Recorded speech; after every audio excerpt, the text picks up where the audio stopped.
বিস্ময়কর একটি বিষয় দেখাতে যাচ্ছি। ইন্টারনেটে আপনারা নিশ্চয়ই এমন ভাইরাল ভিডিও দেখেছেন, প্রাণ প্রতিষ্ঠার সময় মূর্তির সামনে একজন মানুষ আয়না নিয়ে দাঁড়িয়ে থাকে। যেমনই মূর্তি এবং আয়না একে অপরের মুখোমুখি হয়, অমনি কাঁচ ভেঙে যায়। নাকি ওটা আসলে মূর্তির শক্তি ছিল? এই দুটি প্রশ্নই ভুল। সেখানে রহস্যময় অন্য কিছু ঘটছে, যেটা যদি আপনি বুঝে যান তবে জীবন সেই মুহূর্তেই বদলে যাবে। আমি বোঝানোর চেষ্টা করছি। দেখুন, আমাদের মনে হয় যে আমাদের চোখ দিয়ে আমরা দেখি, কিন্তু চোখ বন্ধ করলেও তো অন্ধকার দেখা যায়। রাতে যখন আমরা ঘুমাই, সব বন্ধ থাকে, তবুও তো স্বপ্ন দেখি।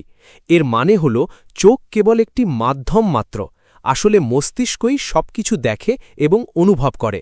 আপনারা সবাই জানেন যে মস্তিষ্কের ভেতরে চলা এই ভাবনা, আবেগ, অনুভব, এই সব কিছুর পেছনে একটি সচেতনতা বা অ্যাওয়ারনেস আছে, যা সবকিছু বুঝতে পারছে এবং দেখতে পারছে। ঠিক কিনা? আপনি জানেন যে আপনার মস্তিষ্ক চিন্তা করছে, অনুভব করছে, আবেগ জাগছে। এটাই তো সেই পরম সত্য। মানুষ ঈশ্বরকে পৃথিবীতে খুঁজে বেড়াল, আর তিনি পেছনে বসে আরাম করছিলেন। কিন্তু একদিন সনাতন ধর্মের যোগীরা তাকে ধরে ফেললেন, আর আমাদেরও শেখালেন কিভাবে। আয়না আর মূর্তির উদাহরণ দিয়ে। ঠিক যেভাবে মূর্তির সামনে আয়না রাখা হয়েছিল, আপনার চোখও একটি আয়নার মতো, যা এই পৃথিবীকে দেখছে। আপনি যদি আপনার দৃষ্টিকে ভেতরের দিকে ঘুরিয়ে দেন, পুরো চোখ ঘোরানোর দরকার নেই, নয়তো দুদিনেই হাসপাতালে যেতে হবে। আপনাকে শুধু নিজের অন্তরের সেই দ্রষ্টা বা যে দেখছে তাকে খুঁজতে হবে।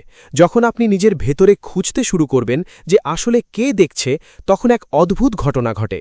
যখন আপনার ভেতরের ভগবান এবং আপনার আয়না অর্থাৎ দৃশ্য এবং দ্রষ্টা একে অপরের মুখোমুখি হয়, তখনই প্রকৃত জ্ঞান লাভ হয়। স্বামী বিবেকানন্দের সেই দর্শনের দিকেই ইঙ্গিত করে, যেখানে তিনি বলেছিলেন ভগবান বাইরে কোথাও নেই, তিনি প্রতিটি মানুষের অন্তরে বিরাজমান।